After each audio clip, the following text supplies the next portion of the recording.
பனைமரம் ஏறி போராட்டம் பண்ணீங்க. அந்த போராட்டம் தொடர்பா விசாரணை நடத்தப்படும் தமிழ்நாடு அரசு தெரிவிச்சிருக்காங்க. நீங்க பணங்கள் எடுத்தது சட்டவிரோதம். அந்த விசாரணையை நான் எதிர்கொள்ள தயாரா இருக்கேன். அதில் பார்த்துருவோம். நீங்க ஆளை வச்சு சாராய் குடிக்க வச்சு பல லட்சம் பேர் தாலி எடுக்கலாம். நாங்கள் பணம் ஏறி கல்லில் நாங்கள் என் பரம்பரையா இருக்கு.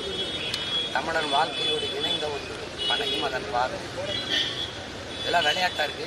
பக்கத்தில் இருக்க புதுச்சேரியில் என்ன சாராயம் கல் கேரளா ஆந்திரா கர்நாடகா இங்கே மட்டும் ஏன் இல்லாத காரணம்? ஏன் மாநிலத்தில் மட்டும் அது எப்படி மதுவாச்சு? ஏன் மாநிலத்தில் மட்டும் எப்படி கல் போத பொருளாச்சு? பதில் இந்த விசாரணையில எத்தனை விசாரணை பார்த்தேன். ஆனா அடுத்து திருச்செந்தூர் கோயில்ல தமிழ்ல தான் நீங்க கும்பாபிஷேகம் நடத்தணும் அப்படின்னு சொல்லி தொடர்ச்சியா சொல்றீங்க.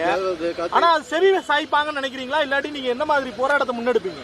செவி சாய்க்கலன்னா இந்த மகன் தமிழுக்காக இந்த மகன் கத்துறதை மக்கள் செவி சாய்க்குவாங்கல்ல, அது எனக்கு முக்கியம்.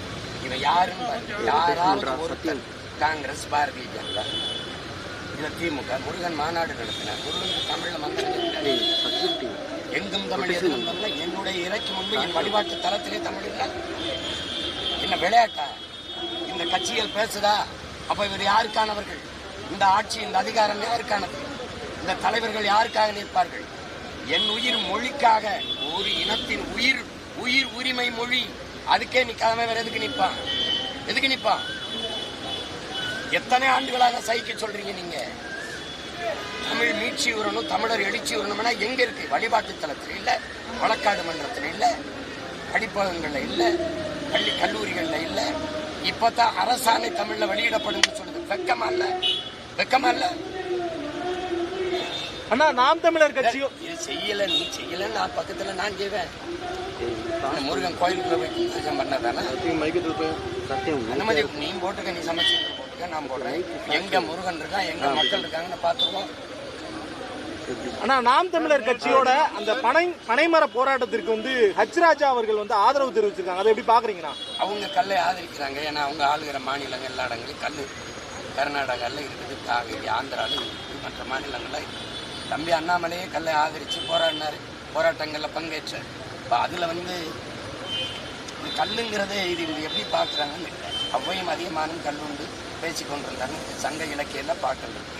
கவி பேரரசு ஐயா வைரமுத்து நாட்பாடு தேரல்ல தமிழனுடைய இந்த கல் எல்லாம் பேசியிருக்கிறத கேட்குறாங்க.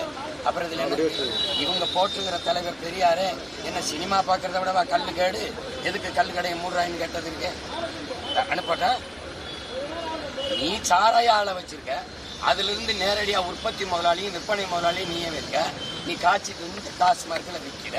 இந்த சரக்கு கல்லுக்கடை திறந்து விட்டு அந்த வியாபாரம் படுத்துக்கிறோம். இதை தவிர வேற ஏதாவது காரணம் இருக்கா? வேற ஏதாவது காரணம் இருக்கா? அப்புறம் தொடர்ச்சியா விமான மரம், ஜாதி மரம், ஜல்லிக்கட்டுக்கு போறான்னா ஒரு ஜாதி விளையாட்டு, இதெல்லாம் என்ன? இதெல்லாம் சேட்டை தானே. பனைக்கு ஏன் ஜாதி வச்சேன்? அப்ப என் தமிழ்நாட்டின் தேசிய மரம், தமிழ்நாட்டு மரம் பனை அறிவிச்சுங்க. கருப்பட்டி திங்கணும் வக்கனையா, நான் பனையா, அது சாதி தொழிலாயிருது, அது குல தொழிலாயிருது. மீன் திங்கணும் வக்கனையா, கருவாடு திங்கணும், நான் மீன் பிடிக்க போனா குலத்தொழிலாயிருது. நல்லா பால் குடிக்கணும், வெண்ணெய் நெய் எல்லாம் திங்கணையா வெண்ணெய்களுக்கு. கறி திங்கணும், நான் ஆடு மாடு மேய்க்கணும், அது குலத்தொழிலாயிரும். கொளுத்தி எடுக்கிறேன் பாருங்க. நீதிமன்றத்தோட தீர்ப்பு எப்படி சார் பாக்குறீங்க? ஒரு எம்எல்ஏ ஆட்கடத்தல் சம்பவத்தில் ஈடுபடுறதும் இந்த சம்பவங்கள்ல இது மாதிரி மக்கள் அதுக்கு தான் தேர்ந்தெடுக்கிறாங்களா? இந்த மாதிரி கேட்கலாம் நீதிபதி கேட்டிருக்காரு. இது எப்படி சார் பாக்குறீங்க? தெரியல, பிரச்சனை என்னன்னே நமக்கு புரியல. கண்டிப்பா பூவை ஜெயன்மூர்த்தி பட்டத்திலிருந்து கட்சி தம்பிகள் பேசுனதை நான் கேட்டேன். அவருக்கு இதுக்கு எந்த தொடர்பும் இல்லைன்னு சொல்றாங்க. அது இறுதியா என்ன முடிவு வருதுன்னு பார்த்துட்டு தான் நம்ம கட்சி சொல்லணும். இல்ல, இந்த ஏடிஜிபியை கைது பண்ணிருக்காங்க, அரெஸ்ட் பண்ணிருக்காங்க. இந்த தமிழ்நாடு அரசு கீழே செயல்படக்கூடிய ஒரு காவல்துறை ஒரு ஏடிஜிபி நீதிமன்ற தெரிவித்த கைது செய்யப்படுகிறார். இந்த நிலைமை எப்படி பாக்குறீங்க? நேரடியா அந்த குற்றச்செயல்கள் அவருக்கு தொடர்பு இருக்கலாம். அதனால